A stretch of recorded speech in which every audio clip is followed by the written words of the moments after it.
Hello students, ഗ്യാനിൻ്റെ learning academy നടത്തുന്ന model question paper ഡിസ്കഷനിലേക്ക് എല്ലാവർക്കും സ്വാഗതം. നമ്മൾ നോക്കാൻ പോകുന്നത് 7ാം ക്ലാസ്സിലെ ബേസിക് സയൻസിൻ്റെ ക്വസ്റ്റ്യൻ പേപ്പറാണ്. നമുക്ക് ആദ്യത്തെ ക്വസ്റ്റ്യൻ മുതൽ തുടങ്ങാം. നമ്മുടെ ആദ്യത്തെ ക്വസ്റ്റ്യൻ എന്ന് പറയുന്നത് the branch of A high yielding Neelam mango tree. ഈ നീലം മാംഗോ ട്രീ നമ്മുടെ നാട്ടിൽ സാധാരണ വളരുന്ന ഒരു മാംഗോ ട്രീ അല്ല. നമ്മുടെ നാട്ടിൽ സാധാരണ വളരുന്ന ഒരു വെറൈറ്റി അല്ല, മാംഗോയുടെ ഒരു വെറൈറ്റി അല്ല.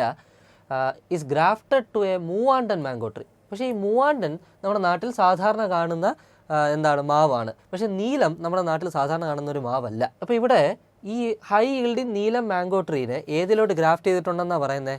മൂവാണ്ടൻ മാംഗോ ട്രീയിലോട്ട് ഗ്രാഫ്റ്റ് ചെയ്തിട്ടുണ്ട്. With roots to produce a new high yielding mango tree.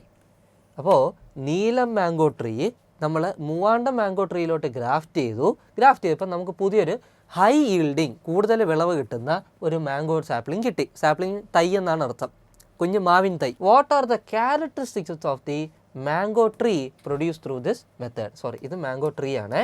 Mango tree produced through this method. ഒന്നുകൂടെ നോക്കിക്കോ.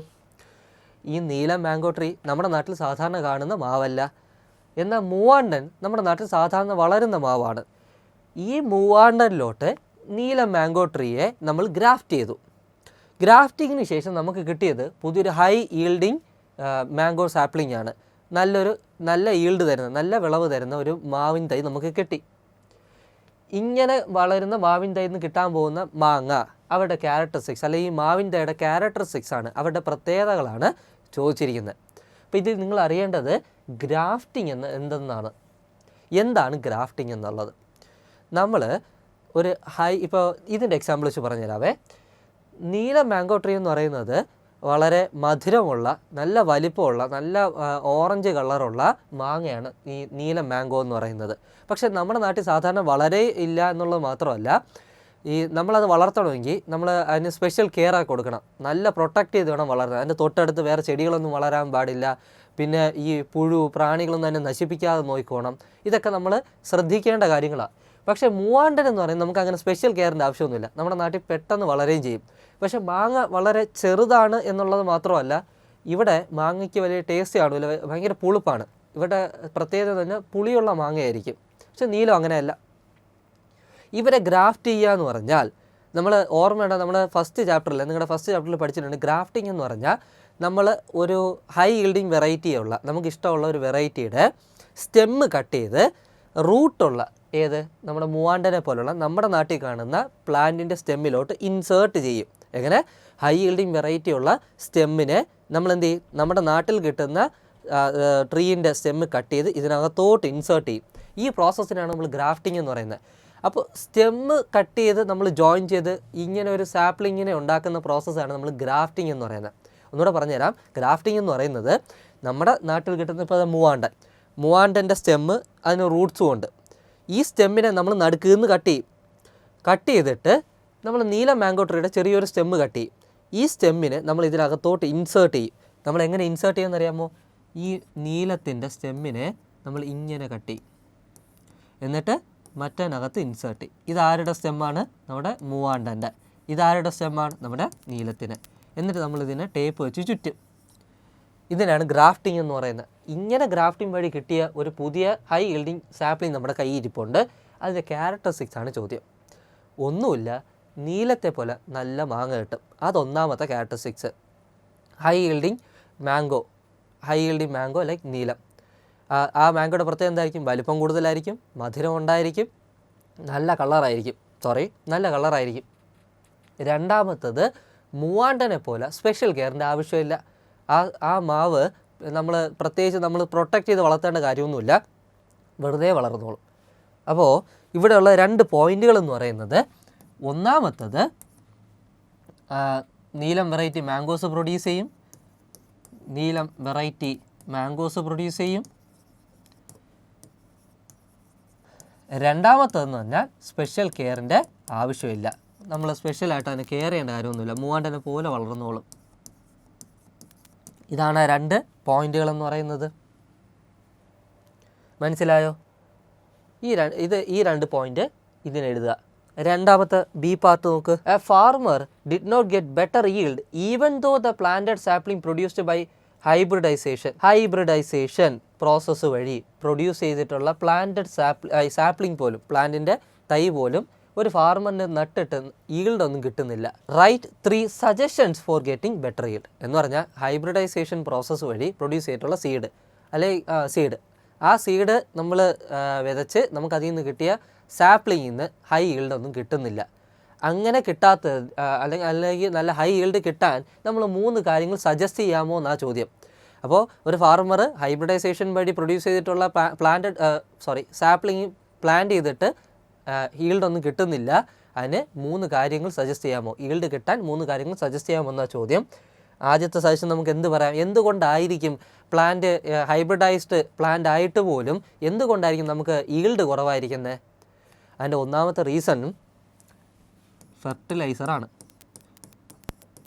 ഫെർട്ടിലൈസർ യൂസ് ചെയ്താൽ നമുക്ക് നല്ല ഈൽഡ് കിട്ടും. നല്ല ഈൽഡ് കിട്ടാൻ എന്ത് സജസ്റ്റ് ചെയ്യണമെന്നാ, നല്ല ഈൽഡ് കിട്ടണമെങ്കിൽ ഫെർട്ടിലൈസർ ആഡ് ചെയ്യുക. ചിലപ്പോൾ അവിടുത്തെ മണ്ണിൻ്റെ ഗുണം വളരെ കുറവായിരിക്കും, പോഷണം ഭയങ്കര കുറവായിരിക്കും, നമ്മൾ എന്ത് ചെയ്യുക, ഫെർട്ടിലൈസർ ആഡ് ചെയ്യുക. 2 പെസ്റ്റിസൈഡ്സ് ആഡ് ചെയ്യുക അല്ലെങ്കിൽ തളിക്കുക. പെസ്റ്റിസൈഡുകൾ ആരെ തുരത്താനാണ്? പെസ്റ്റുകളെ തുരത്താനാണ്. എന്താണ് പെസ്റ്റുകൾ? നമ്മുടെ ചെടിയെ നശിപ്പിക്കുന്ന കുഞ്ഞു കുഞ്ഞു പ്രാണികളെയാണ് നമ്മൾ പെസ്റ്റ് എന്ന് വിളിക്കുന്നത്. ഇവരെ തുരത്താൻ നമ്മൾ പെസ്റ്റിസൈഡ്സ് യൂസ് ചെയ്യുക. ഒന്ന് ഓർത്തോണം, പെസ്റ്റിസൈഡ് 2 തരത്തിലുണ്ട്, ഓർഗാനിക്കും ഉണ്ട്, ഇനോർഗാനിക്കും ഉണ്ട്, അല്ലെങ്കിൽ കെമിക്കൽ പെസ്റ്റിസൈഡ്സും ഉണ്ട്. ഇതിൽ ഓർഗാനിക്കാണ് എന്തായിട്ട് വരിക, കുറച്ചുകൂടെ മണ്ണിന് നല്ലതായിട്ടുള്ളത്. ഇനോർഗാനിക് യൂസ് ചെയ്ത് കഴിഞ്ഞാൽ നമുക്കും ദോഷമാണ് മണ്ണിനും ദോഷമാണ്. Inorganic means chemical. 3 വീഡിസൈഡുകൾ യൂസ് ചെയ്യുക. വീഡിസൈഡ് എന്താണ് യൂസ് ചെയ്യണേ? വീഡിസൈഡ് യൂസ് ചെയ്യുന്നത് വീഡ്സിനെ കളയാനാണ്. പാഴെന്ന് പറയൂലേ, വീട്ടുകാർ നമ്മൾ വിളിക്കൂലേ പാഴായി പോയി എന്ന് പറയൂലേ, ആ പാഴ് തന്നെ. ഈ വീഡിസൈഡ് യൂസ് ചെയ്ത് കഴിഞ്ഞാൽ അങ്ങനെ പാഴൊന്നും വളരൂല. ഈ ചെടിക്ക് ചുറ്റും വളരുന്ന ചെറിയ പുല്ല്, ചെറിയ ചെടികളാണ് നമ്മൾ പാഴെന്ന് പറയണത്. ഇവർ വളർന്നു കഴിഞ്ഞാലുള്ള കുഴപ്പമെന്ന് പറഞ്ഞാൽ നമ്മുടെ ചെടിക്ക് കിട്ടേണ്ട, നമ്മുടെ ഏതാണോ ആഗ്രഹിച്ച് വളർത്താൻ നിൽക്കുന്ന ചെടി, അതിന് കിട്ടേണ്ട വെള്ളവും പോഷണമല്ല ഇവന്മാർ വലിച്ചെടുക്കും ചുറ്റും നിന്ന്. അങ്ങനെ അപ്പോൾ ചുറ്റും എന്ത് വരാൻ പാടില്ല, ഇങ്ങനത്തെ ചെടികളൊന്നും വരാൻ പാടില്ല. അതിനെ വീടുകൾ എന്ന് വിളിക്കും, പാഴെന്ന് വിളിക്കും. അത് കളയാൻ നമ്മൾ വീഡിസൈഡ്സ് ഉപയോഗിക്കുക. ഈ 3 കാര്യങ്ങൾ ശ്രദ്ധിച്ചു കഴിഞ്ഞാൽ ഈ ഫാർമറിന് എന്ത് കിട്ടാൻ ചാൻസ് ഉണ്ട്? നല്ല ഈൽഡ് കിട്ടാൻ ചാൻസ് ഉണ്ട്. ഓക്കെ ആണോ? അപ്പോൾ ആദ്യം ഫെർട്ടിലൈസർ ഉപയോഗിക്കുക. അത് തന്നെ 2 ഉണ്ട്, കെമിക്കൽ ഫെർട്ടിലൈസേഴ്സും ഓർഗാനിക് ഫെർട്ടിലൈസറും ഉണ്ട്. കൗഡങ്ങ് ഓർമ്മയുണ്ടോ? കൗഡങ്ങ്, കമ്പോസ്റ്റ്, ഇതൊക്കെയാണ് ഓർഗാനിക് ഫെർട്ടിലൈസറായിട്ട് വരിക. ഇൻഓർഗാനിക് അല്ലെങ്കിൽ കെമിക്കൽ ഫെർട്ടിലൈസേഴ്സിൽ നമ്മൾ പഠിച്ചിട്ടുണ്ട് NPK, ഓർമ്മയില്ലേ? നൈട്രജൻ, ഫോസ്ഫറസ്, പൊട്ടാസ്യം, യൂറിയ, ഇതെല്ലാം കെമിക്കൽ ഫെർട്ടിലൈസേഴ്സാണ്.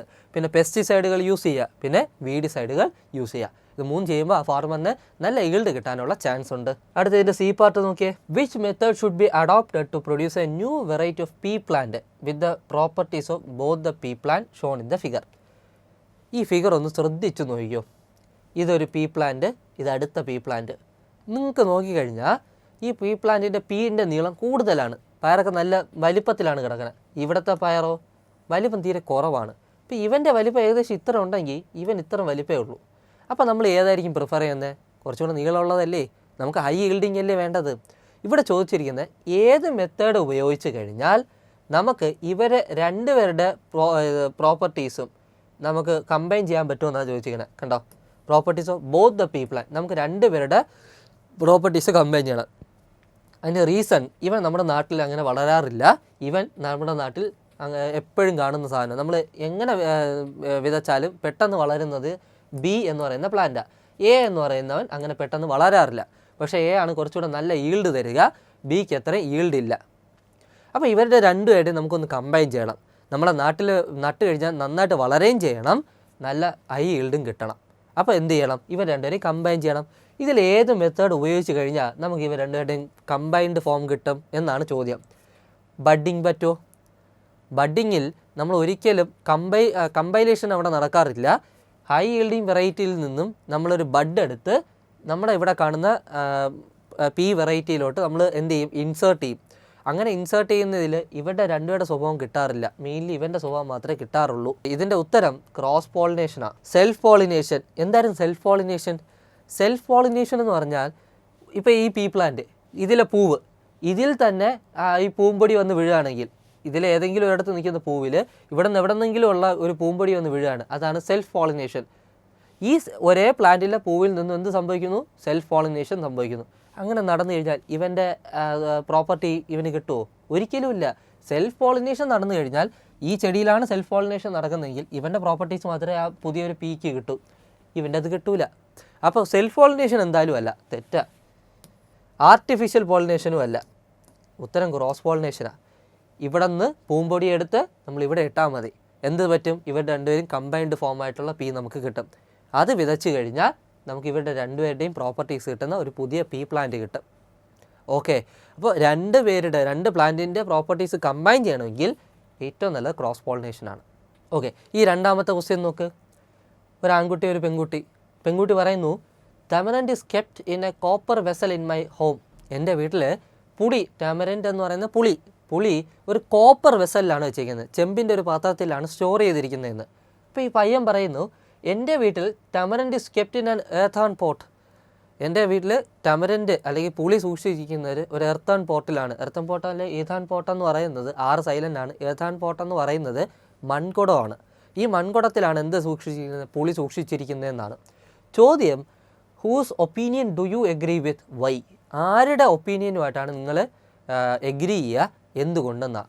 അപ്പോൾ ഈ കുട്ടി പറയുന്നു, കുട്ടിയുടെ വീട്ടിൽ പുളി ചെമ്പ് പാത്രത്തിലാണ് സൂക്ഷിച്ചിരിക്കുന്നത്. പയ്യൻ പറയുന്നു, പുളി വീട്ടിൽ മൺകുടത്തിലാണ് സൂക്ഷിച്ചിരിക്കുന്നതെന്ന്. നിങ്ങൾ പറയണം ഇതിൽ ഏതാണ് കറക്റ്റ് എന്നുള്ളത്. പുളിയാണ്, പുളിയിൽ ആസിഡൊക്കെ ഉണ്ട്, അതൊക്കെ വെച്ച് ഓർത്ത് നോക്കണം. ഇതിൽ കോപ്പർ ഒരു മെറ്റലാണ്, ഏതാൻ പോട്ടെന്ന് വെച്ചാൽ ക്ലേ ആണ്. അപ്പോൾ അതൊക്കെ വെച്ച് നോക്കുമ്പോൾ നിങ്ങൾ ഏതായിരിക്കും സജസ്റ്റ് ചെയ്യുക? കോപ്പർ വെസലിൽ ഇരിക്കുന്നതാണോ അതോ എഥാൻ പോട്ടിൽ ഇരിക്കുന്നതാണോ? ഒബ്വിയസ്ലി നമ്മൾ എഥാൻ പോട്ടിൽ ഇരിക്കുന്നതേ എന്ത് ചെയ്യാറുള്ളൂ? സജസ്റ്റ് ചെയ്യാറുള്ളൂ. അതിന് റീസൺ, ഈ ടാമറിൻഡ് എന്ന് പറയുന്നതേ അതിനകത്തുള്ള ആസിഡിൻ്റെ പേര് ടാർട്ടാറിക് ആസിഡ് എന്നാണ്. എന്താ ആസിഡ്? ടാർട്ടാറിക് ആസിഡ് എന്നാണ്. ഈ ആസിഡ് മെറ്റലുമായിട്ട് റിയാക്ട് ചെയ്യും. കോപ്പർ ഒരു മെറ്റലല്ലേ? കോപ്പർ, അലുമിനിയം ഇതേപോലെയുള്ള മെറ്റലുമായിട്ട് റിയാക്ട് ചെയ്ത് കഴിഞ്ഞാൽ ടാർട്ടാറിക് ആസിഡ് ഇതിനകത്ത് കയറി റിയാക്ട് ചെയ്ത് മറ്റൊരു പ്രോഡക്റ്റായി മാറും. നമ്മുടെ പുളി നശിച്ചു പോകാനുള്ള സാധ്യതയുണ്ട്. എന്നാൽ എഥാൻ പോട്ട് ക്ലേ ആണ്. നമ്മുടെ ടാർട്ടാറിക് ആസിഡ് ക്ലേ ആയിട്ട് റിയാക്ട് ചെയ്യാറില്ല. ഇനി മറ്റൊരു ഗുണവും കൂടെ ഉണ്ട്. എഥാൻ പോട്ടിൽ ഈ ഒരുപാട് സ്മോൾ ഹോളുകളുണ്ട് ആ പോട്ടിനകത്ത് തന്നെ. കണ്ണുകൊണ്ട് കാണാൻ പറ്റില്ലെങ്കിലും വളരെ കുഞ്ഞു ദ്വാരങ്ങളുണ്ട്. ഇതിനകത്തൂടെ എയർ സർക്കുലേഷൻ എപ്പോഴും നടന്നുകൊണ്ടേയിരിക്കും. അതുകൊണ്ട് തന്നെ പുളി ചീത്താവാതിരിക്കും. ഈ എയർ സർക്കുലേഷൻ ഇല്ല എങ്കിൽ പുളിയിൽ നിന്ന് ഒരുമാതിരി വെള്ളം ഊറിയൊക്കെ ഇറങ്ങാറുണ്ട്. നിങ്ങൾ ശ്രദ്ധിച്ചാൽ മതി. ടൈറ്റായിട്ടുള്ള കണ്ടെയ്നറിലാണ് പുളി സൂക്ഷിച്ചിരിക്കുന്നതെങ്കിൽ നമ്മുടെ പുളിയിൽ നിന്ന് വെള്ളമൊക്കെ ഇറങ്ങും. പക്ഷേ എയർ സർക്കുലേഷനുള്ള നമ്മളെ ടെമ്പറേച്ചറൊക്കെ നമുക്ക് അഡ്ജസ്റ്റ് ചെയ്യാൻ പറ്റുന്ന എഥാൻ പോട്ട് എയർ സർക്കുലേഷൻ ഉള്ളത്, അതിലൊന്നും പുളിയിൽ നിന്ന് അങ്ങനെ അധികം വെള്ളം ഇറങ്ങാറില്ല. അപ്പോൾ പുളി എപ്പോഴും സ്റ്റോർ ചെയ്യേണ്ടത് എഥാൻ പോട്ടിലാണ്, ഒരിക്കലും മെറ്റൽ വെസൽസിലല്ല. കോപ്പർ, അലുമിനിയം പോലുള്ള വെസലുകളിലൊന്നും ഒരു കാരണവശാലും പുളി സ്റ്റോർ ചെയ്യരുത്. ഓക്കെ, ഇപ്പോൾ കാര്യം മനസ്സിലായ എന്തുകൊണ്ടാണ് പുളി കോപ്പർ വെസലിലല്ലാതെ നമ്മുടെ എഥാൻ പോട്ടിൽ സ്റ്റോർ ചെയ്യുന്നതെന്ന് മനസ്സിലായോ? കോപ്പർ എന്ന് പറയുന്നത് മെറ്റലാണ്. മെറ്റലുമായിട്ട് റിയാക്ട് ചെയ്ത് കഴിഞ്ഞാൽ ടാർട്ടാറിക് ആസിഡ് മറ്റൊരു പ്രോഡക്റ്റായി മാറും, പുളി നശിച്ചു പോകും. ഓക്കെ, ആ പുളി എടുത്ത് കറിയിട്ട് തിന്നു കഴിഞ്ഞാൽ വയറിളക്കം പിടിക്കാനുള്ള ചാൻസ് കൂടുതലാണ്. ഇത് അടുത്ത ക്വസ്റ്റ്യൻ നോക്ക്. Following are the use of some substances. ചില സബ്സ്റ്റൻസിൻ്റെ ഉപയോഗങ്ങൾ തന്നിട്ടുണ്ട്. Complete the table on the base of their use. ഇവരുടെ യൂസ് അനുസരിച്ച് നമ്മൾ ഈ ടേബിൾ കംപ്ലീറ്റ് ചെയ്യാനാണ് പറഞ്ഞേക്കണേ. അല്ല, ഫസ്റ്റ് പോയിന്റ് നോക്ക്, used in batteries of the motor vehicle. രണ്ടാമത്തെ, യൂസ്ഡ് ഇൻ മെഡിസിൻസ്. മൂന്നാമത്തത്, used to make chemical fertilisers. നാലാമത്തത്, യൂസ്ഡ് ഇൻ ഗ്ലാസ് മാനുഫാക്ചറിങ്. അഞ്ചാമത്തെ, used to reduce the acidity of soil. ഇനി നമ്മൾ ചെയ്യേണ്ടത് ഈ ടേബിളിൽ എവിടെയൊക്കെയാണോ ആരൊക്കെയാണോ ആസിഡ് ഉപയോഗിക്കുന്നത്, അല്ലെങ്കിൽ എവിടെയൊക്കെയാണോ ആസിഡ് ഉപയോഗിക്കുക, എവിടെയൊക്കെയാണ് ബേസ് ഉപയോഗിക്കുക എന്ന് തരം തിരിച്ചെഴുതുക. അത്രയേ ഉള്ളൂ. അപ്പോൾ ചോദ്യം വേറൊന്നുമല്ല, എവിടെയൊക്കെ നമ്മൾ ഇതിൽ ആസിഡ് ഉപയോഗിക്കുന്നുണ്ട്, എവിടെയൊക്കെ ഇതിൽ ബേസ് ഉപയോഗിക്കുന്നുണ്ട്, അതാണ് ചോദ്യം. ഇവിടെ ആസിഡ്, സ്വാഭാവികമായിട്ട് ഇവിടെ നമ്മൾ എന്തെഴുതും? ബേസ് എന്ന് എഴുതും ഇല്ലേ? ആസിഡ് ഇപ്പുറത്തെങ്കിൽ ഇപ്പുറത്തെ ബേസ് വേണ്ടേ? ഓക്കെ, ഇനി ആസിഡ് ഉപയോഗിക്കുന്ന ഇതിലേതുണ്ട്? ഇതാണ്ടേ first point, used in batteries of motor vehicle. നമ്മൾ മോട്ടോർ വെഹിക്കിളിൻ്റെ ബാറ്ററിയിൽ നമ്മൾ സൾഫ്യൂരിക് ആസിഡാണ് ഉപയോഗിക്കുന്നത്. Sulphuric acid. Okay, sulphuric acid H2SO4. നമ്മൾ സൾഫ്യൂരിക് ആസിഡാണ് ഉപയോഗിക്കുന്നത്. അപ്പോൾ സൾഫ്യൂരിക് ആസിഡ് നമ്മൾ എവിടെ ഉപയോഗിക്കുന്നു? മോട്ടോർ വെഹിക്കിളിൻ്റെ ബാറ്ററിയിൽ. അപ്പോൾ ആസിഡിൻ്റെ താഴെ നമുക്ക് ഈ ഫസ്റ്റ് പോയിന്റ് എഴുതിക്കൂടെ? ഈ പോയിന്റ് എവിടെ എഴുതണം? ആസിഡിൻ്റെ താഴെ എഴുതുക. അവിടെ ആസിഡാണ് ഉപയോഗിക്കുന്നത്. ഏത് acid? Sulphuric acid. Use to make chemical fertilisers. Chemical ഫെർട്ടിലൈസറിന് ഉണ്ടാക്കാൻ ഉപയോഗിക്കുന്നത് നൈട്രിക് ആസിഡാണ്. ഇപ്പോൾ കെമിക്കൽ ഫെർട്ടിലൈസേഴ്സ് ഉണ്ടാക്കാൻ ഉപയോഗിക്കുന്നത് നൈട്രിക് ആസിഡാണ്, NITRIC, നൈട്രിക് ആസിഡ്. ഇതും ആസിഡ് അല്ലേ? അപ്പോൾ ആസിഡിൻ്റെ കോളത്തിന് താഴെ അത് ഓൾറെഡി കൊടുത്തിട്ടുണ്ട്. അപ്പോൾ ഒന്നാമത്തത് ആസിഡ് ഉപയോഗിക്കുന്നത് ബാറ്ററികളിലാണ്, മോട്ടോർ വെഹിക്കിളിൻ്റെ ബാറ്ററി. രണ്ടാമത്തെ അവർ തന്നെ കൊടുത്തിട്ടുണ്ട് കെമിക്കൽ ഫെർട്ടിലൈസർ ഉണ്ടാക്കാൻ ആസിഡാണ് ഉപയോഗിക്കുന്നത്. ഏത് ആസിഡ് ചോദിച്ചാൽ നൈട്രിക് ആസിഡ്. മോട്ടോർ വെഹിക്കിളാണെങ്കിൽ സൾഫ്യൂരിക് ആസിഡ്. ഇനി ഇതിൻ്റെ ബേസ് പാർട്ട് നോക്ക്. അവരൊരെണ്ണം തന്നിട്ടുണ്ട്, use to reduce the acidity of soil. സോയിലിൻ്റെ അസിഡിറ്റി റെഡ്യൂസ് ചെയ്യാൻ സഹായിക്കുന്നത്. സ്വാഭാവികമായിട്ടും എന്തിൻ്റെ അസിഡിറ്റി റെഡ്യൂസ് ചെയ്യണമെങ്കിൽ ബേസ് ഉപയോഗിക്കണം. സോയിലിൻ്റെ അസിഡിറ്റി മാറ്റാൻ ഉപയോഗിക്കുന്ന ബേസ് കാൽഷ്യം ഹൈഡ്രോക്സൈഡ് ആണ്. ഏത്? Calcium hydroxide. അപ്പോൾ use to reduce the acidity of soil എന്ന് പറയുന്നത് കാൽഷ്യം ഹൈഡ്രോക്സൈഡാണ്. ഓക്കെ, അപ്പോൾ സോയിലിൻ്റെ അസിഡിറ്റി മാറ്റാൻ ഉപയോഗിക്കുന്നത് കാൽഷ്യം ഹൈഡ്രോക്സൈഡ്. അത് ഓൾറെഡി അവർ തന്നിട്ടുണ്ട്. കാൽഷ്യം ഹൈഡ്രോക്സൈഡ് ഒരു ബേസാണ്. ഇനി ബേസ് ഉപയോഗിക്കുന്നത് എവിടെയൊക്കെയാണെന്ന് നോക്ക്. മെഡിസിനിൽ യൂസ് ചെയ്യാറുണ്ട്, പിന്നെ ഗ്ലാസ് മാനുഫാക്ചറിങ്ങിന് യൂസ് ചെയ്യാറുണ്ട്. ആ 2 പോയിൻറ്റും കൂടെ ഇവിടെ എഴുതാം. ഒന്ന് യൂസ്ഡ് ഇൻ മെഡിസിൻസ്, അടുത്തത് യൂസ്ഡ് ഇൻ ഗ്ലാസ് മാനുഫാക്ചറിങ്. ഈ ക്വസ്റ്റ്യൻ വേറെ ഒന്നുമല്ല, നമുക്ക് കുറച്ച് പോയിൻറ്റ്സ് തന്നിട്ടുണ്ട്. ഇതിലെവിടെയൊക്കെയാണ് കുറച്ച് സിറ്റുവേഷൻസ് അല്ലെങ്കിൽ കുറച്ച് സാധനങ്ങൾ പേര് തന്നിട്ടുണ്ട്. ഇതിലെവിടെയൊക്കെയാണ് ആസിഡ് ഉപയോഗിക്കുക, എവിടെയൊക്കെയാണ് ബേസ് ഉപയോഗിക്കുക നമ്മൾ കണ്ടെത്തുക. ആസിഡ് ഉപയോഗിക്കുന്നത് ബാറ്ററിയിൽ ഉപയോഗിക്കാറുണ്ട്, മോട്ടോർ വെഹിക്കിളിൻ്റെ ബാറ്ററിയിൽ സൾഫ്യൂരിക് ആസിഡാണ് ഉപയോഗിക്കുന്നത്. Use to make chemical fertilisers നമ്മൾ നൈട്രിക് ആസിഡ് ഉപയോഗിക്കുന്നുണ്ട്. ഇതിൽ കെമിക്കൽ ഫെർട്ടിലൈസർ ഓൾറെഡി ഓപ്ഷനിൽ തന്നിട്ടുണ്ട്. ബേസിൻ്റെ കാര്യമാണ് പറയുന്നത്. എവിടെയൊക്കെ ബേസ് ഉപയോഗിക്കുന്നുണ്ട്? ഒന്ന് ഗ്ലാസ് അവരൊരെണ്ണം തന്നിട്ട് നോക്ക്. Use to reduce the acidity of soil. സോയിലിൻ്റെ അസിഡിറ്റി റെഡ്യൂസ് ചെയ്യാൻ സഹായിക്കുന്നത് കാൽഷ്യം ഹൈഡ്രോക്സൈഡാണ്. ഓക്കെ, ഇനി പിന്നെ ബേസ് ഉപയോഗിക്കുന്ന 2 അത് ഒന്നെന്ന് പറയുന്നത് ഗ്ലാസ് മാനുഫാക്ചറിങ്. അവിടെ നമ്മൾ ഉപയോഗിക്കുന്നത് കാൽഷ്യം ഹൈഡ്രോക്സൈഡാണ്. പിന്നെ നമ്മൾ മെഡിസിനിൽ അലൂമിനിയം മെഗ്നീഷ്യം ഹൈഡ്രോക്സൈഡൊക്കെയാണ് ഉപയോഗിക്കുക. അപ്പോൾ ഇതൊക്കെ ബേസിൻ്റെ ഇതിൽ എഴുതാം. യൂസ് ഇൻ മെഡിസിൻസും യൂസ് ഇൻ ഗ്ലാസ് മാനുഫാക്ചറിങ്. ഇതാണ് ഈ ക്വസ്റ്റ്യൻ. അടുത്ത ക്വസ്റ്റ്യനിലോട്ട് പോവാം. ഇത് മനസ്സിലായെന്ന് വിശ്വസിക്കുന്നു കേട്ടോ. ഇനിയിപ്പോൾ അടുത്ത ക്വസ്റ്റ്യനിലോട്ട്. Which of the following statement relate to soap making are correct? അപ്പോൾ നമ്മൾ ഇനി സോപ്പ് ഉണ്ടാക്കണത് പഠിക്കണം. നമ്മുടെ ടെക്സ്റ്റിൽ എങ്ങനെയാണ് സോപ്പ് ഉണ്ടാക്കുന്നതെന്ന് എഴുതിയിട്ടുണ്ട്. നമ്മളിനി സോപ്പ് ഉണ്ടാക്കുന്ന സ്റ്റേറ്റ്മെൻറ്റ്സിൽ ഏതൊക്കെയാണ് കറക്റ്റ് എന്നാണ് ചോദ്യം. ഫസ്റ്റ് സ്റ്റേറ്റ്മെൻറ്റ് നോക്ക്. Aluminium hydroxide is use to make soft soap. Soft soap ഉണ്ടാക്കാൻ നമ്മൾ അലൂമിനിയം ഹൈഡ്രോക്സൈഡാണ് യൂസ് ചെയ്യുന്നത്. തെറ്റ്. അലൂമിനിയം ഹൈഡ്രോക്സൈഡ് നമ്മൾ സാധാരണ രീതിയിൽ മെഡിസിൻ ഉണ്ടാക്കാനാണ് ഉപയോഗിക്കാറ്. ഓക്കെ, മരുന്നുണ്ടാക്കാൻ. ഈ അലൂമിനിയം ഹൈഡ്രോക്സൈഡ് നമ്മൾ സോഫ്റ്റ് ആക്കാൻ ഉപയോഗിക്കാറില്ല. അപ്പോൾ ഒന്ന് തെറ്റാണെന്ന് കണ്ടെത്തി കഴിഞ്ഞാൽ നേരെ ഓപ്ഷനിലോട്ട് പോകണം. ഇതിൽ 1 and 2 ആർ കറക്റ്റ് എന്ന് എഴുതിയിരിക്കുന്ന സ്റ്റേറ്റ്മെൻറ്റ് എന്തായാലും തെറ്റായിരിക്കും. അടുത്ത സ്റ്റേറ്റ്മെൻറ്റ് നോക്ക്. 1 and 3 and correct എന്നിരിക്കണം തെറ്റായിരിക്കും.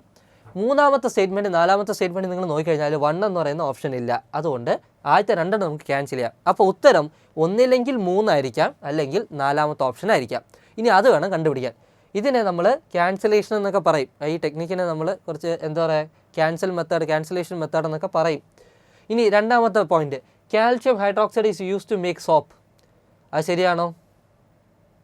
Calcium hydroxide soap ഉണ്ടാക്കാൻ ഉപയോഗിക്കുമോ? കാൽഷ്യം ഹൈഡ്രോക്സൈഡ് നമ്മൾ സാധാരണ ഏതുണ്ടാക്കാനാണ് ഉപയോഗിക്കുന്നത്? നമ്മുടെ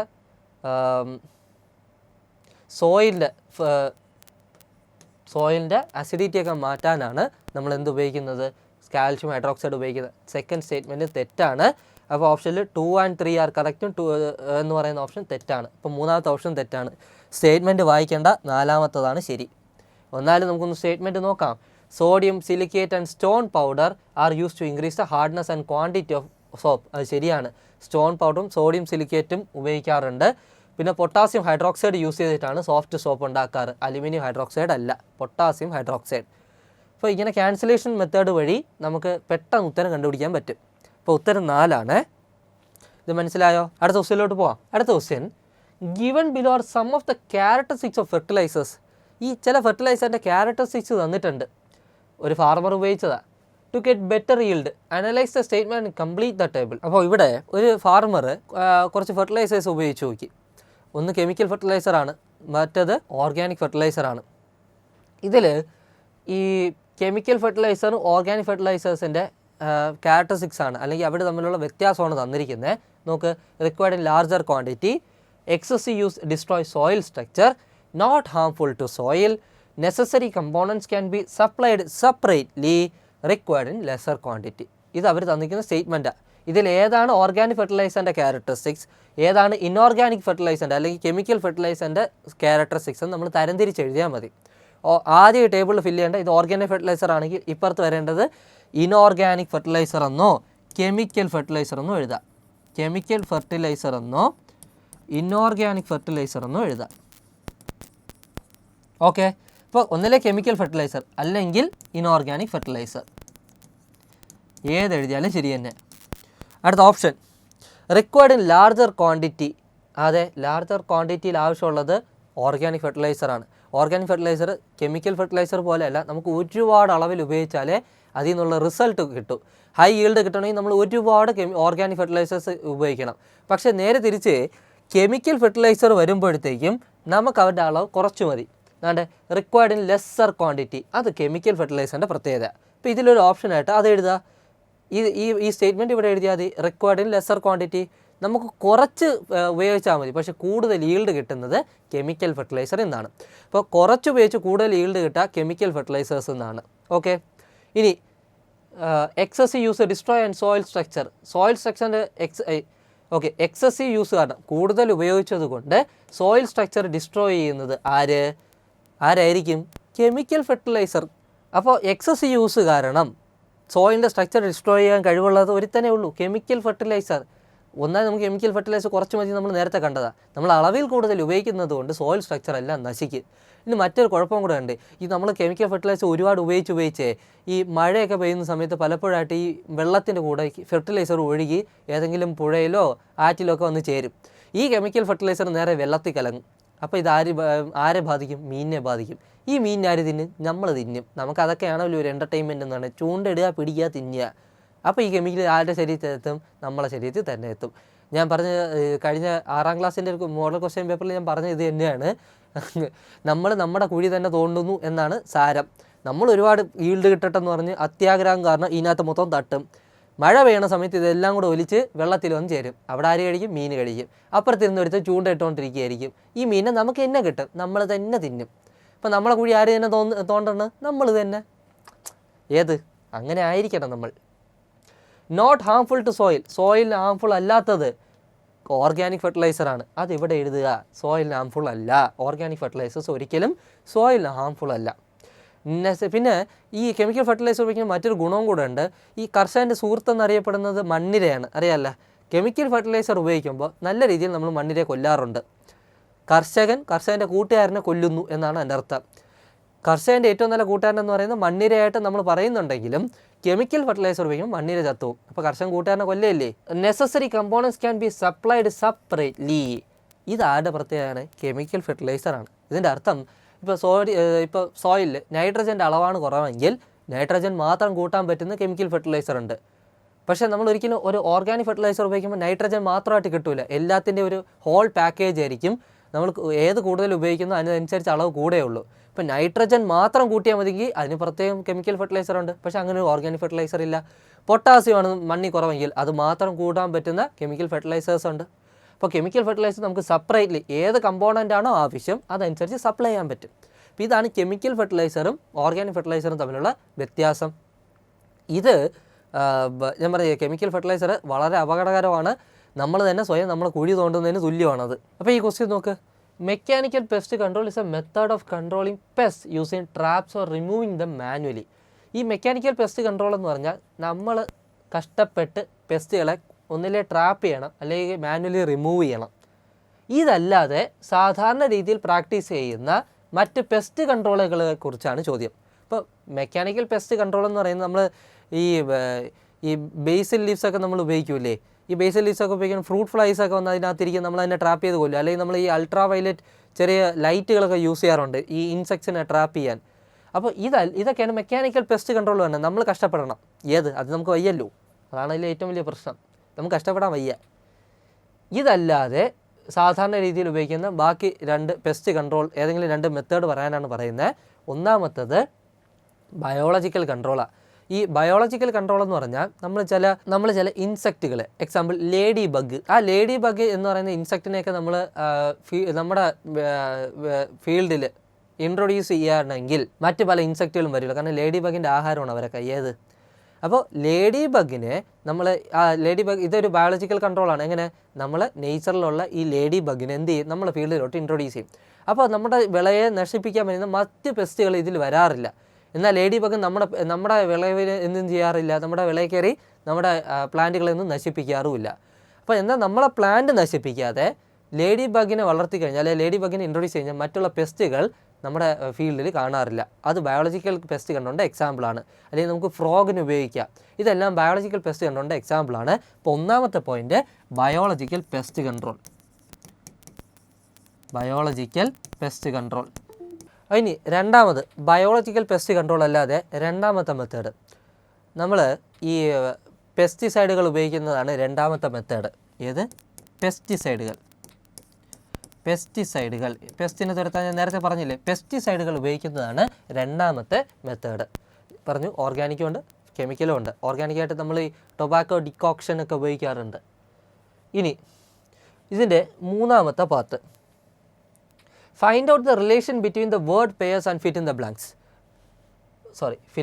ആയിരിക്കും. ഫിൽ ഇൻ ദ ബ്ലാങ്ക്സ് ആണ് സംഭവം. കുഞ്ഞു പിള്ളേരെ കാര്യമല്ലേ ഫിൽ ഇൻ ദ ബ്ലാങ്ക്സ് ഒക്കെ. നമ്മൾ 2ാം ക്ലാസ് UKG കളിക്കുന്ന പരിപാടിയാണ് ഫിൽ ഇൻ ദ ബ്ലാങ്ക്സ് ഒക്കെ. 7ാം ക്ലാസ് ആയാലും ഫിൽ ഇൻ ദ ബ്ലാങ്ക്സിന് വ്യത്യാസമൊന്നുമില്ല. ഇതാ നോക്ക്, റിയറിങ് റാബിറ്റ്സ്. ഞാൻ ആദ്യം വായിച്ച് വിചാരിച്ച് റാബിറ്റ്സ് ഇങ്ങനെ അലറുകയാണ്, റോർ ചെയ്യുക, റോറിങ് റാബിറ്റ്സ്. അങ്ങനെ ഞാൻ കേട്ടിട്ടില്ല, അതുകൊണ്ടാണ്. റിയറിങ് റാബിറ്റ്സിനെ വളർത്തുന്നത് അതിന് നമ്മൾ ക്യൂണിക്കൾച്ചർ എന്ന് പറയും. കണ്ട ക്യൂട്ടായിട്ടുള്ള പേര് ക്യൂണിക്കൾച്ചർ. ഈ റാബിറ്റ് നമ്മൾ കണ്ടാൽ ഭയങ്കര ക്യൂട്ടായിട്ടൊക്കെ തോന്നും, കടിച്ചു കഴിഞ്ഞാൽ നല്ല വേദനയായിരിക്കും. ചുമ്മാ കൊണ്ട് വായിലൊന്നും കൈ വെച്ച് കൊടുക്കല്.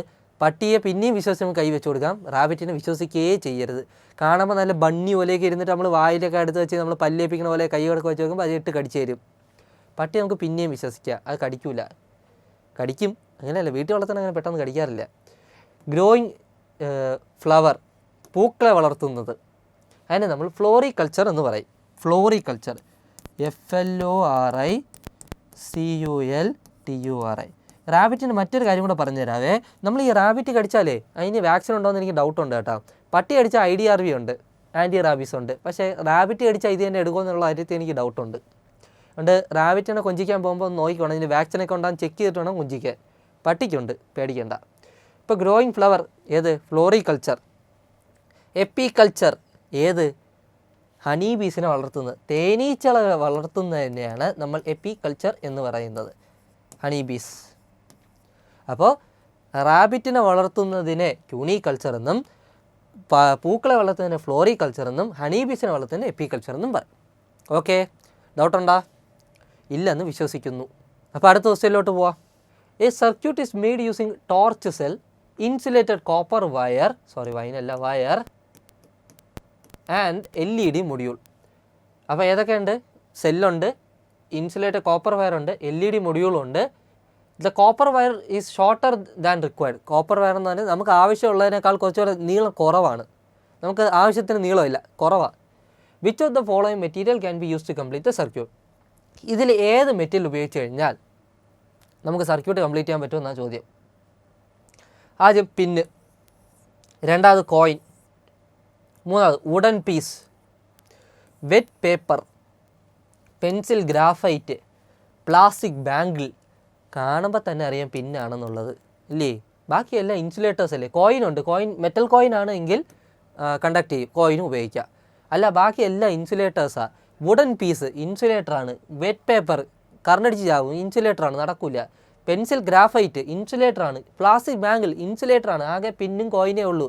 കോയിൻ പ്രൊവൈഡഡ് ഇത് മെറ്റലാണെങ്കിൽ. അപ്പോൾ പിന്നോ കോയിനോ ഏത് വേണോ എഴുതാം. B, did you notice the picture? അതാണ് സംഭവം. Did you notice the pictures കണ്ടായിരുന്നോ? Draw a closed circuit using their symbol. ഈ സിമ്പൽ ഉപയോഗിച്ച് ഇവർക്ക് ഒരു ക്ലോസ്ഡ് സർക്യൂട്ട് ഉണ്ടാക്കാനാണ് പറഞ്ഞിരിക്കുന്നത്. പേര് കേട്ടല്ല, ക്ലോസ്ഡ് സർക്യൂട്ടാണ്. നമ്മൾ സ്വിച്ച് ഓപ്പൺ ചെയ്ത് വെച്ചാൽ ക്ലോസ്ഡ് ആവില്ല. ഇതൊക്കെയാണ് പരീക്ഷയിൽ തെറ്റാൻ പോകുന്നത്. അപ്പോൾ ആദ്യം നമുക്ക് ബൾബിനെ വരയ്ക്കാം. ബൾബിൻ്റെ സിമ്പൽ എന്തോന്ന്? 2 ക്രോസ് വരയ്ക്കുക, അതിനകത്തൊരു ഉണ്ട വരയ്ക്കുക, അതിൻ്റെ പുറത്തൊരു ഉണ്ട വരയ്ക്കുക. ബൾബ്. കോപ്പർ വയറിനെയാണ് നമ്മൾ ഈ ലൈനിട്ട് വരയ്ക്കുക.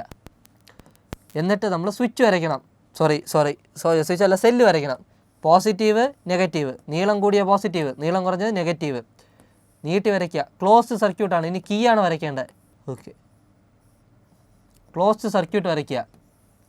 ഇനി ഇതിൽ കാണിക്കുന്ന ഒരു മണ്ടത്തരം ഞാൻ പറഞ്ഞുതരാവേ. ഒന്നാമത്തെ കാര്യം, ക്ലോസ് സർക്യൂട്ട് എന്ന് വരയ്ക്കുമ്പോൾ കീ പൊക്കി വെച്ച് ഓപ്പൺ സർക്യൂട്ട് ആക്കും. അത് ഒന്നാമത്തെ മണ്ടത്തരം. രണ്ടാമത്തെ മണ്ടത്തരം, ക്ലോസ് സർക്യൂട്ടായ ബൾബ് കത്തണ്ടേ?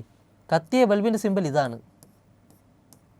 കണ്ടാ, ബൾബിന് കറണ്ട് അടിച്ച് സ്പൈക്ക് വന്ന്. ഇതാണ് കത്തിയ ബൾബിൻ്റെ സിമ്പിൾ. നമ്മൾ സൂര്യൻ ചുറ്റും വരയ്ക്കണ പോലെ. ഇനി ഇവിടെ പലപ്പോഴും നടത്തുന്ന ഒരു മിസ്റ്റേക്ക് എന്ന് പറഞ്ഞാൽ, ഒന്നില്ലെങ്കിൽ ഇത് ഓപ്പൺ ചെയ്ത് വയ്ക്കും, അത് ഒന്നാമത്തെ മിസ്റ്റേക്ക്. രണ്ടാമത്തെ ഇത് ക്ലോസ് ചെയ്ത് വെച്ചിട്ട് കത്താത്ത ബൾബായിരിക്കും, ഫ്യൂസായ ബൾബെന്ന് കാണിക്കും. ഫ്യൂസ് അല്ല, കത്തുന്ന ബൾബാണ്. ഇനി മുടിയൊക്കെ വരച്ചു കൊടുക്കണം. മുടിയൊക്കെ വരച്ചു കൊടുത്താൽ കത്തണമെന്ന് കാണാൻ പറ്റൂ. പിന്നെ സെല്ലിൻ്റെ പോസിറ്റീവ് നെഗറ്റീവ് തെറ്റിക്കരുത്. നീളം കൂടിയത് പോസിറ്റീവ്, നീളം കുറഞ്ഞ നെഗറ്റീവ്, അതും തെറ്റിക്കരുത്. ഇതാണ് ക്ലോസ്ഡ് സർക്യൂട്ടിൻ്റെ പടം. ഇതിൽ ബൾബ് വന്നിട്ടുണ്ട്, സെല്ല് വന്നിട്ടുണ്ട്, സ്വിച്ച് വന്നിട്ടുണ്ട്, കോപ്പർ വയറും വന്നിട്ടുണ്ട്. കണ്ടല്ലോ? ഓക്കെ, അടുത്ത ക്വസ്റ്റ്യൻ. അപ്പോൾ അടുത്ത ചോദ്യം, which metal is used in electric line? Electric ലൈനിൽ നമ്മൾ ഉപയോഗിക്കുന്ന മെറ്റൽ ഏതെന്നാ? അലുമിനിയം ആണോ, കോപ്പർ ആണോ, അയൺ ആണോ, സ്റ്റീലാണോ എന്നുള്ളതാണ്. ഇത് എല്ലാ കൊച്ചു പിള്ളേർക്കും അറിയാം ഇത് കോപ്പർ ആണെന്നുള്ളത്. Copper is a good conductor of electricity than these. സ്റ്റീലൊന്നും ഒരിക്കലും വര പോലും ഇല്ല. അലൂമിനിയവും അയണും വരാറില്ല, കോപ്പറാണ്. നിങ്ങൾക്കറിയാമോ, കോപ്പറിനെ കാട്ടി നല്ലൊരു കണ്ടക്ടർ ഉണ്ട്, അതിൻ്റെ പേര് സിൽവർ എന്നാണ്. സിൽവർ. ഓ, ഇത് വി ആണേ. ഒന്നുകൂടെ കട്ട് ചെയ്ത് തരാം. സിൽവറിന് വില കുറവായതുകൊണ്ട് ആരും ലൈനിൽ ഉപയോഗിക്കാറില്ല. സിൽവർ ചീപ്പല്ലേ, 5 രൂപ കിട്ടും. അതുകൊണ്ട് ലൈനായിട്ടൊക്കെ വലിച്ചു കഴിഞ്ഞാലുള്ള പ്രശ്നം എന്താണെന്ന് പറഞ്ഞാൽ, നമ്മൾ ഇന്ന് രാത്രി ചിലപ്പോൾ വൈകുന്നേരം എന്ത് ചെയ്യുമായിരിക്കും, ഇലക്ട്രിക് പോസ്റ്റ് നമ്മൾ ലൈനൊക്കെ വലിച്ചിരിക്കുകയായിരിക്കും. നാളെ തൊട്ട് ലൈനും കാണൂല, പോസ്റ്റും കാണൂല. ആൾക്കാർ കട്ട് ചെയ്തെടുത്തുകൊണ്ട് പോകും. കാരണം ആ സാധനം സിൽവറാണ്, വില കുറവല്ലേ, ആൾക്കാർക്ക് അത് ഇഷ്ടപ്പെടും. അപ്പോൾ എന്തുകൊണ്ട് സിൽവർ ഉപയോഗിക്കില്ലെന്ന് വെച്ചാൽ, ഒന്നാമത്തെ കാര്യം വില കൂടുതലാണ് സിൽവർ, അത് മനസ്സിലാക്കുക. രണ്ടാമത്തെ കാര്യം, നമ്മൾ കഷ്ടപ്പെട്ട് നാടിൻ്റെ പുരോഗമനത്തിന് വേണ്ടി നമ്മൾ സിൽവർ ലൈനൊക്കെ വലിച്ചിട്ട് വരുമ്പോഴായിരിക്കും നാട്ടുകാർ കട്ട് ചെയ്തെടുത്തുകൊണ്ട് പോണത്. ഏത് ഗവൺമെൻറ്റിന് നഷ്ടം, സിൽവർ എടുത്തുകൊണ്ടങ്ങ് പോവേയില്ലേ. അപ്പോൾ സിൽവർ ഉപയോഗിക്കാത്തതിൻ്റെ റീസൺ ഇതൊക്കെയാണ്. ഒന്ന്, വില കൂടുതലാണ്. നമുക്ക് ഇത്രയും മീറ്റർ, ഇത്രയും കിലോമീറ്ററോളം വലിക്കുന്ന കാര്യം ഭയങ്കര ബുദ്ധിമുട്ടാണ്. രണ്ടാമത്തെ കാര്യം, നാട്ടുകാർ വളരെ കോപ്പറേറ്റീവായിട്ടുള്ള നാട്ടുകാരാണ്ട് ഇത് കട്ട് ചെയ്തെടുത്തുകൊണ്ടങ്ങ് പോകും. കറണ്ടും വരില്ല, സിൽവറും പോകും. അപ്പോൾ അതുകൊണ്ടാണ് കോപ്പർ ഉപയോഗിക്കുന്നത്. കോപ്പർ ആർക്കും അങ്ങനെ അധികം വേണ്ട, മനസ്സിലായി? കട്ട് ചെയ്തെടുക്കില്ലെന്ന് ഗവൺമെൻറ് നന്നായിട്ട് അറിയുക. അടുത്ത ക്വസ്റ്റ്യൻ, 5ാമത്തെ activity. Following a table related to vegetative propagation. Vegetative propagation, complete the table appropriately. ഈ ടേബിൾ നമ്മൾ കംപ്ലീറ്റ് ചെയ്യാനാണ് പറഞ്ഞേക്കുന്നത്. ഒന്ന് വെജിറ്റേറ്റീവ് പ്രൊപ്പഗേഷൻ, പിന്നെ ടേബിൾ കംപ്ലീറ്റ് ചെയ്യുക. ഒന്നുകൂടെ ക്വസ്റ്റ്യൻ നോക്ക്. Following a table related to vegetative propagation, complete the table appropriately. അപ്പോൾ വെജിറ്റേറ്റീവ് പ്രൊപ്പഗേഷനെ പറ്റിയാണ് എഴുതിയത്. എന്താണ് ഈ വെജിറ്റേറ്റീവ് പ്രൊപ്പഗേഷൻ? വെജിറ്റേറ്റീവ് പാർട്സിൽ നിന്നും നമ്മൾ ഈ പ്ലാന്റുകളെ അല്ലെ സാപ്ലിങ്സിനെ പ്രൊഡ്യൂസ് ചെയ്യുന്നതാണ് വെജിറ്റേറ്റീവ് പ്രൊപ്പഗേഷൻ എന്ന് പറയും. അപ്പോൾ ചോദിക്കും, എന്താണ് വെജിറ്റേറ്റീവ് പാർട്സ്? ഈ വെജിറ്റേറ്റീവ് പാർട്ടെന്ന് പറയുന്നത് സീഡ് അല്ലാതെ സ്റ്റെമ്മ്, ലീഫ്, റൂട്ട്, ഇതിൽ നിന്നൊക്കെ നമുക്ക് പുതിയൊരു പ്ലാന്റിനെ പ്രൊഡ്യൂസ് ചെയ്യാൻ പറ്റുമെങ്കിൽ അതാണ് വെജിറ്റേറ്റീവ് പാർട്ട്.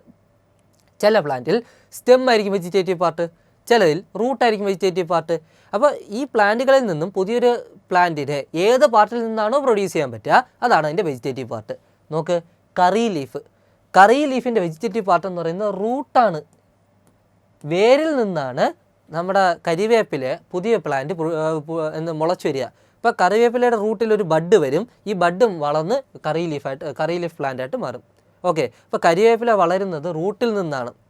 അപ്പോൾ ഒരു കരിവേപ്പില വളർന്നു, അതിൻ്റെ റൂട്ടിൽ നിന്ന് അടുത്ത കരിവേപ്പില വളരും, അതിൻ്റെ റൂട്ടിൽ നിന്ന് മറ്റൊരെണ്ണം വളരും. അപ്പോൾ റൂട്ടാണ് ഇവിടുത്തെ വെജിറ്റേറ്റീവ് പാർട്ട്. ഇനി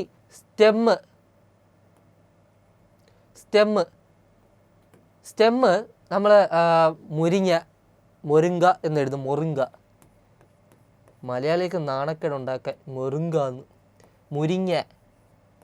ഇംഗ്ലീഷുകാർക്ക് ഈ മുരിങ്ങ എന്നൊന്നും പറയാൻ പറ്റൂലെന്ന്, അപ്പോൾ മൊറിങ്ക എന്ന് തന്നെ പറയണം. അപ്പം മുരിങ്ങ അല്ലെങ്കിൽ മുരിങ്ങ നമ്മൾ ഈ സ്റ്റെമ്മ് കട്ട് ചെയ്യും, സീഡ് ഉപയോഗിക്കാറുണ്ട്. എന്നാലും സ്റ്റെമ്മിൽ നിന്നാണ് നമുക്ക് പെട്ടെന്ന് അതെന്ത് ചെയ്യുക, ആ ചെറിയ പ്ലാന്റ് വളർന്ന് ട്രീ ആവുക സ്റ്റെമ്മ് കട്ട് ചെയ്തിട്ടാണ്.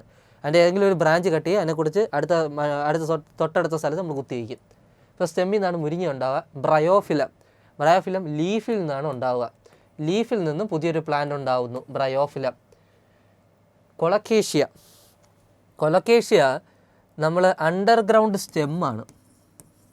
ഒരുപാട് ചേമ്പ് പോലെയൊക്കെ ഇരിക്കും. ഇല സാധനമല്ല, ഇല. അണ്ടർഗ്രൗണ്ട് സ്റ്റെമ്മിൽ നിന്നാണ് ഇതുണ്ടാവുന്നത്. ഓക്കെ, അപ്പോൾ കരിവേപ്പിലയിൽ ഉണ്ടാവണമെങ്കിൽ റൂട്ട്, സ്റ്റെമ്മിൻ്റെത് മുരിങ്ങ, ലീഫിൻ്റെ ബ്രയോഫിലം, പിന്നെ കൊലക്കേഷ്യയുടെ അണ്ടർഗ്രൗണ്ട് സ്റ്റെമ്മ്. ഇത് മനസ്സിലായോ? ഡൗട്ടുണ്ടോ? ഇല്ലെന്ന് വിശ്വസിക്കണു. അടുത്തതിലോട്ട് ഇതിൻ്റെ രണ്ടാമത്തെ part. Buds of different varieties of hibiscus plants, ചെമ്പരത്തി, are grafted on a red hibiscus plant to produce flowers of different colours. Right down the other stages in the correct order. One is done for you. അപ്പം hibiscus plant, നമ്മുടെ ചെമ്പരത്തി, ഈ ചെമ്പരത്തി പൂവ് അല്ലെ ചെമ്പരത്തി ചെടിയിൽ നമുക്ക് ഒരു ചെടിയിൽ നിന്ന് പല കളറിലുള്ള ചെമ്പരത്തി വേണം. ഇപ്പോൾ റോസ് കളറിലുള്ള ചെമ്പരത്തി, പിന്നെ ചില വെറൈറ്റി ഉണ്ട്, അടുക്ക് ചെമ്പരത്തി, തൂക്ക് ചെമ്പരത്തി എന്നൊക്കെ പറഞ്ഞാൽ ഒരുപാട് വെറൈറ്റീസ് ഓഫ് ചെമ്പരത്തി ഉണ്ട്.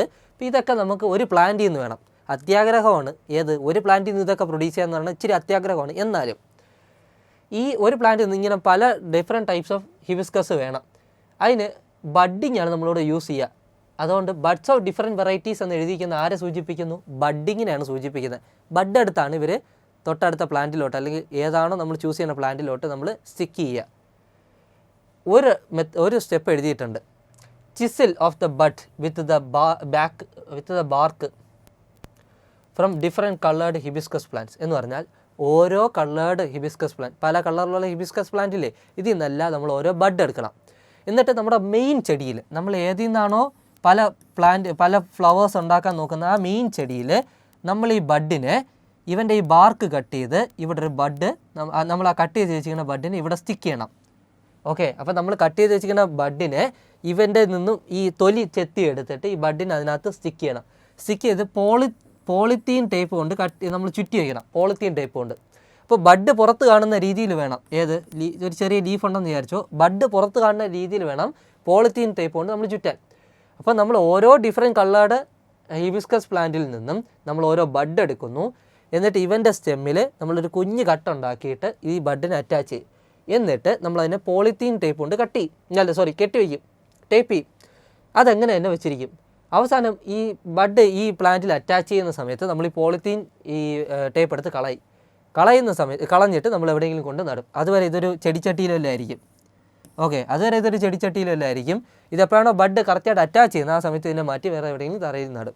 അപ്പോൾ ഒരു പ്ലാന്റിൽ നിന്ന് നമുക്ക് പല കളറിലുള്ള ഹിബിസ്കസ് പ്ലാന്റ് കിട്ടും. ഞാൻ പറഞ്ഞില്ലേ, അത്യാഗ്രഹമാണ്. ഒറ്റ പ്ലാന്റിൽ നിന്ന് ഇങ്ങനെയൊക്കെ ഇതെടുക്കണമെന്ന് തന്നെ ഒരു ദിവസം നമുക്ക് ചിലപ്പോൾ റോസ് കിട്ടുകയാണെങ്കിൽ അടുത്ത ദിവസം നമുക്ക് വേറെ വല്ല കളറും കിട്ടും, വേറെ വെറൈറ്റി ഒക്കെ കിട്ടും. ഓക്കെ, ഈ പഴയ സിനിമയൊക്കെ നോക്കിക്കഴിഞ്ഞാൽ നടിമാരുടെ മുടിയിൽ നമ്മൾ കോമൺ ആയിട്ട് കാണുന്ന ചെമ്പരത്തി, റോസാപ്പൂ, പിന്നെ ഈ നമ്മൾ ഈ റേഡിയോ പൂ എന്നൊക്കെ പറയും. അങ്ങനത്തെ പൂക്കളാണ് നമ്മൾ സാധാരണ രീതിയിൽ കണ്ടുകൊണ്ടിരുന്നത്. അപ്പോൾ എനിക്ക് തോന്നുന്നത് ഇപ്പം ഇനി അങ്ങോട്ട് പല കളറിലുള്ള വെക്കാമല്ലോ. നിങ്ങൾക്കായാലും സ്കൂളിൽ പോകുമ്പോൾ ഓരോ രീതിയിൽ. പെണ്ണുങ്ങളുടെ കാര്യം കേട്ടോ, ആണുങ്ങൾ വെച്ചാൽ പ്രാന്താണെന്ന് പറയും, പെണ്ണുങ്ങൾ വെച്ചാലും നമ്മൾ അങ്ങനെയൊക്കെ തന്നെ പറയും. എന്നാലും ആണുങ്ങൾ വെച്ചാൽ പ്രാന്താണെന്ന് പറയും. അപ്പോൾ ഈ ഓരോ കളറിലുള്ള ചെമ്പരത്തി ഉണ്ടാക്കി നിങ്ങൾക്ക് ഓരോ ദിവസം പറിച്ച് ചെവി വയ്ക്കാൻ സ്കൂളിൽ പോവുക.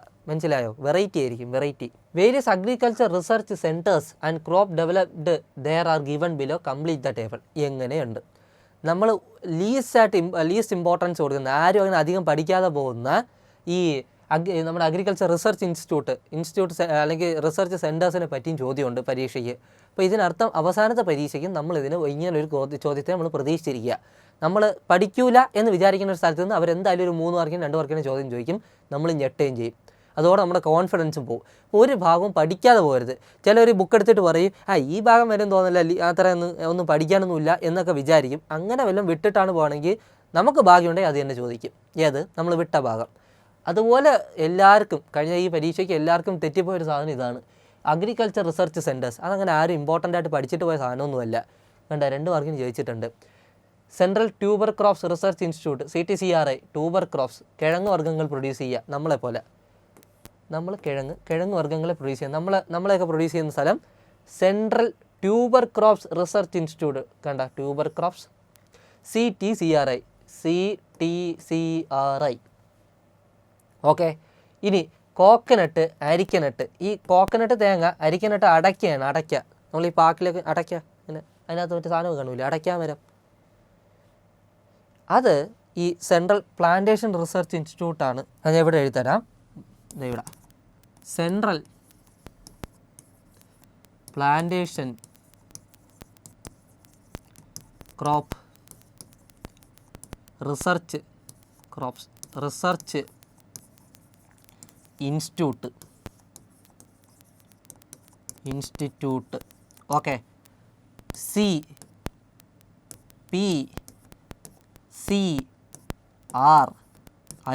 കണ്ട, CPCRI central plantation crops research institute. ഇവരാണ് കോക്കനട്ട്, അരിക്കനട്ട് പോലെയുള്ളവയെ പറ്റി റിസർച്ച് നടത്തുക. ഇതിൽ ഈ പ്ലാന്റേഷൻ ക്രോപ്പ് ഇതാണ് ഇവിടെ ശ്രദ്ധിക്കേണ്ടത്. പ്ലാന്റേഷൻ ക്രോപ്പ് എന്ന് പറഞ്ഞാൽ ഏത് ക്രോപ്പാണോ ഈ ഇതിന് വേണ്ടി എങ്ങനെ നമ്മുടെ എക്കണോമിക് ആക്ടിവിറ്റിക്ക് വേണ്ടി നമ്മൾ വളർത്തുക എന്ന് പറഞ്ഞാൽ, ഇപ്പോൾ റബ്ബർ ഒരു പ്ലാന്റേഷൻ ക്രോപ്പാണ്. നമ്മൾ ഒരുപാടെടുത്ത് വളർത്തും. ഒരു വലിയ ചിലപ്പോൾ 1 ഏക്കർ 2 ഏക്കർ ഭൂമിയിൽ മൊത്തം റബ്ബറായിരിക്കും. ഇങ്ങനെയുള്ള ഇതിനാണ് പ്ലാന്റേഷൻസ് ക്രോപ്പ് എന്ന് പറയുക. ഇപ്പോൾ തെങ്ങാണെങ്കിൽ നമ്മൾ ആ 1 ഏക്കർ 2 ഏക്കർ മൊത്തം തെങ്ങായിരിക്കും.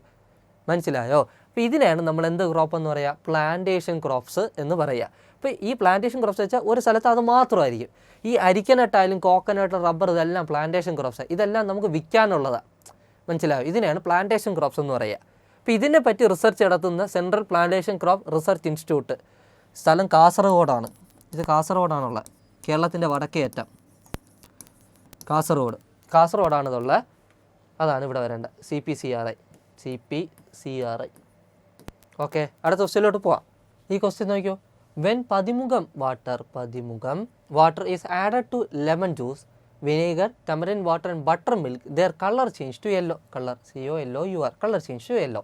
അപ്പോൾ പതിമുഖം എന്ന് പറയുന്നത് ഈ നമ്മൾ ഈ വെള്ളത്തിലെ കലക്കി പല ഈ ഗർഭിണികളൊക്കെ ആയിരിക്കുമ്പോൾ ചിലർ കൊടുക്കുന്നതായിട്ട് ഞാൻ കേട്ടിട്ടുണ്ട്.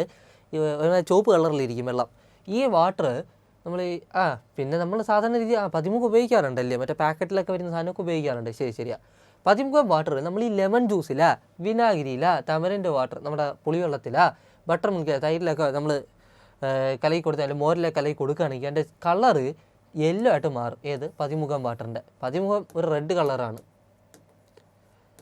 ഇതിൽ നമ്മൾ ഈ ഏതെങ്കിലും ഒരു ആസിഡ് സാധനം എന്ന് വെച്ചാൽ വിനാഗിരി ആസിഡാണ്, നമ്മുടെ ലെമൺ ജ്യൂസ് ആസിഡാണ്, tamarind വാട്ടർ ആസിഡിക്കാണ്, ബട്ടർ മിൽക്ക് ആസിഡിക്കാണ്. ഇവർ ആഡ് ചെയ്ത് കഴിഞ്ഞാൽ ഇതിൻ്റെ കളർ യെല്ലോ ആയിട്ട് മാറും. അതിൻ്റെ റീസൺ ഈ റെഡ് യെല്ലോ ആവണമെങ്കിൽ അവിടെ pH ചേഞ്ചായി എന്നാണ് അർത്ഥം. പൊട്ടൻസ് ഹൈഡ്രജൻ. എന്തൊരു ഹൈഡ്രജൻ? പൊട്ടൻസ് ഹൈഡ്രജൻ. P ചെറുതും H ക്യാപിറ്റലും ആയിരിക്കണേ, തിരിച്ചിട്ട് കളയരുത്. ഇതാണ് പൊട്ടൻസ് ഹൈഡ്രജൻ. അപ്പോൾ pH മാറിയതുകൊണ്ടാണ് കളർ റെഡിൽ നിന്ന് യെല്ലോ ആയത്. അത്ര അറിഞ്ഞിരിക്കുക. വേറെ ഇതിനെപ്പറ്റി ഇതിൽ ചോദിക്കുന്നില്ല. ചോദ്യം write any two common characteristics of these type of solution. ഇങ്ങനെ ഒരു ടൈപ്പ് ഓഫ് സൊല്യൂഷൻ്റെ കോമൺ ക്യാരക്ടറിസ്റ്റിക്സ് എന്താണെന്നാണ് ചോദ്യം. ഒന്ന്, ഈ സൊല്യൂഷൻസ് എല്ലാം അസിഡിക് ആയിരിക്കും. ലെമൺ ജ്യൂസ് ആയാലും വിനാഗിരി ആയാലും എല്ലാം അസിഡിക് സൊല്യൂഷൻസ് ആണ്. ഓക്കെ, അത് ഒരു ക്യാരക്ടറിസ്റ്റിക്സ്. ഇതെല്ലാം അസിഡിക് ആയിരിക്കും, അല്ലെങ്കിൽ ഇതിനെല്ലാം സോറായിരിക്കും, സോർ ടേസ്റ്റ് ആയിരിക്കും, പുളിപ്പ് കാണും. നമുക്കറിയാമോ അസിഡിക് എന്ന വാക്കിൻ്റെ അർത്ഥം തന്നെ സോർ എന്നാണ്, പുളിപ്പെന്നാണ് അർത്ഥം. ലാറ്റിൻ വാക്കാണ് അസിഡിസ് അങ്ങനെ എന്തോ ആണ്, അസിഡസ് അങ്ങനെ എന്തോ ആണ് പറയുക. അതിൻ്റെ ലാറ്റിൻ്റെ അർത്ഥം തന്നെ സോറെന്ന, പുളിപ്പെന്ന അർത്ഥം. അപ്പോൾ സോർ ടേസ്റ്റ് ആണോ അത് അസിഡിക് ആയിരിക്കും. ലെമൺ എടുത്ത് നോക്ക്, ഓറഞ്ച് എടുത്ത് നോക്ക്, ആപ്പിൾ എടുത്ത് നോക്ക്, ഇതെല്ലാം അസിഡിക്കാണ്. ഇതിനെല്ലാം പുളിപ്പാണ്, ഇതെല്ലാം അസിഡിക്കുമാണ്. ഇനി രണ്ടാമത്തെ ക്യാരക്ടറിസ്റ്റിക്സ് എന്ന് പറഞ്ഞാൽ the turn blue litmus red.